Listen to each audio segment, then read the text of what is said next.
Yan, mga kaibigan, nandito naman ulit tayo. Yan, another naman po ng mga kaibigan na gawain mga kaibigan. O ito po ay sa gilid to ng dito din ulit mga kaibigan. O ayan, kiri din ulit to.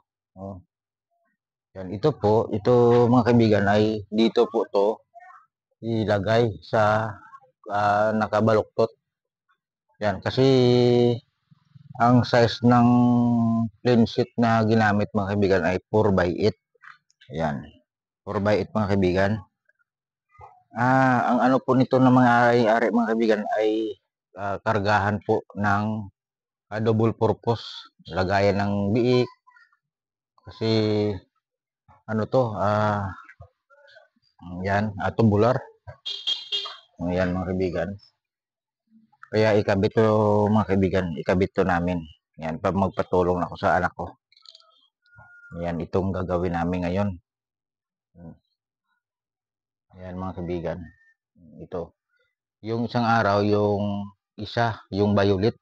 Yan. Yun po yung ano ng violet mga kaibigan. Nakiri din. Linagyan din ito. Pero yung sa gilid nito mga kaibigan ay tubo. Ito naman ay tubular. Ayan. Kasi ngayon na sa pumasok ulit dahil po ay dalawa sila ang pinagawa ng may-ari. Kaya ito ay ako maggawa. Yung isa, dalawa kami ng anak ko. Ito naman ay magpatulong ako rito kasi inumpisahan na to nung isang araw. Kaya ngayon ay ngayon niya naman ipatuloy mga kaibigan. Ito po yung binder niya. Ayan. Dalawa po to, magkabilaan po to mga kaibigan.